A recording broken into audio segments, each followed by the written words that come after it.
Hello everyone, today we're going to be reading Butterflies in My Stomach and Other School Hazards by Serge Bloch. This book talks about idioms and for your feelings and your emotions, and what an idiom is a word or a phrase or kind of like a sentence that has words in it, but the words don't really mean what they're supposed to mean, and I'll give you examples as we read.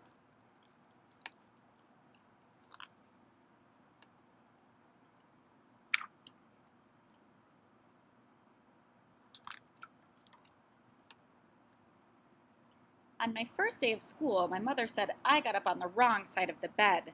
So he didn't actually get up. Is there a right and a wrong side of the bed?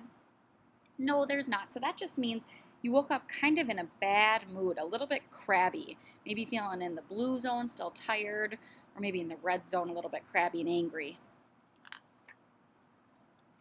She asked if we needed to have a heart-to-heart talk. That means kind of like just an important talk, or one with a lot of feelings in it. So I wouldn't bottle up my feelings. So he doesn't actually live in a bottle. That means kind of holding your feelings inside and not saying, I'm angry. That's just kind of keeping it inside.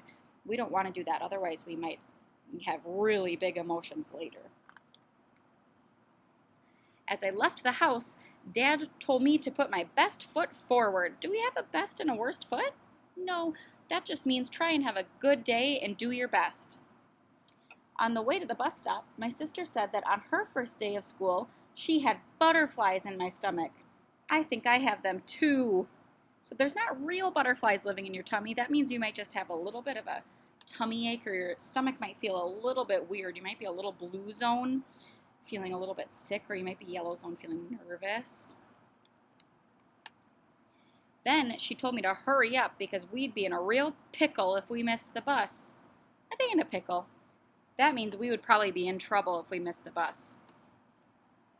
When I sat down, the bus driver asked if I was feeling blue, in the blue zone. That doesn't mean is he really feeling the color blue, or maybe just a little under the weather. That means blue zone 2 means you're feeling sick if someone says you're feeling under the weather. When I got to school, my new teacher said hello, but I didn't answer. Has the cat got your tongue? He asked me. That just means that you're not talking. Like, why aren't you talking? And then he said he was all ears whenever I was ready to come out of my shell. That means that he's really listening whenever you're ready to say what you need to say.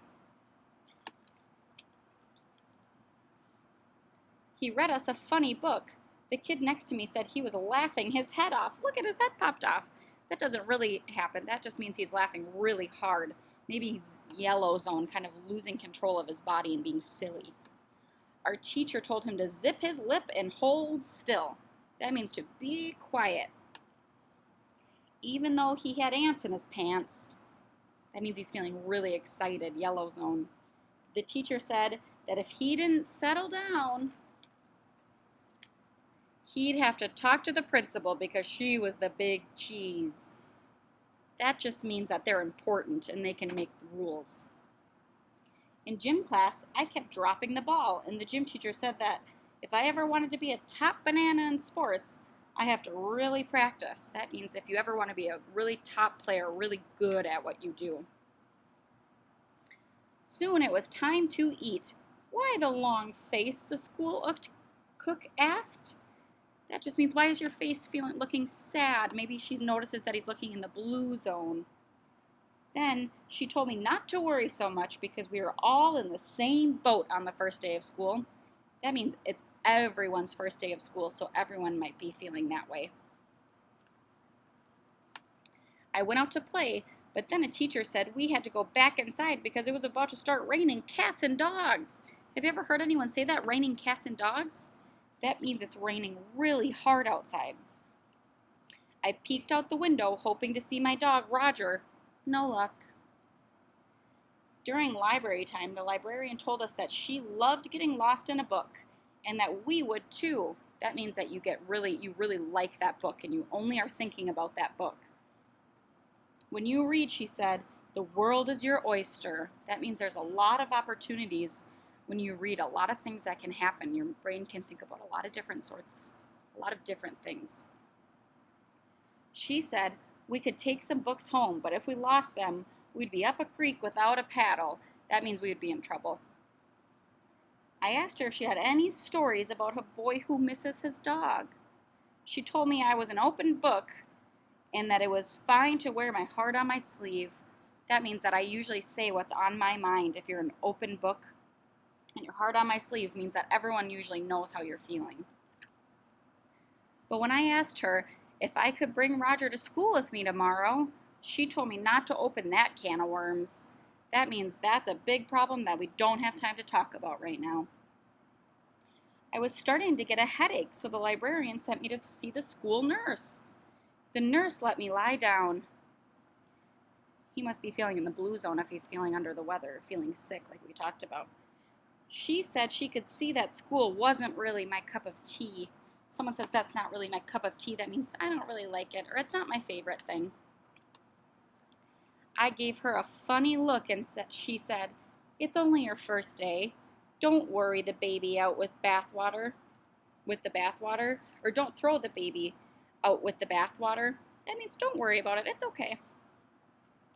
But what if Roger forgets all about me while I'm here? I asked her.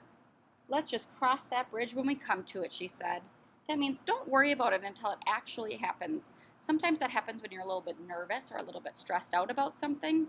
You really start to think about it. But if someone says, we'll cross that bridge when we come to it, that means we'll talk about it if it actually does happen. The nurse took me back to my classroom. Soldier on, she said. Tomorrow will be a better day. That means just keep going. Tomorrow's going to be better. I'll keep an eye out for you. That's an eyeball. That just means I'll watch for you and make sure you're doing okay. Our teacher gave us an assignment to finish for tomorrow. I expect you all to be busy bees tonight, working hard, that means. That made me laugh a little. Homework is for the birds, the kid next to me grumbled. I grinned at him and he smiled back. That means, that's for other people to do. I don't need to do it. Before I knew it, the bell rang and it was time to go home. The bus driver asked me how my day went. She said that school was sometimes a tough nut to crack. That means sometimes it can be really hard at school. But that every cloud has a silver lining. I had no idea what she meant by that. Silver lining means that while something might seem hard, there's usually something good if you really think about it. But when the bus pulled up in front of my house, I was as happy as a puppy with two tails, because dogs wag their tails so much. That means it's a really, really happy kiddo. That's what he means by that. So those are different idioms or words that you can use when you're feeling a special way. It's just a different way to say them. Thank you.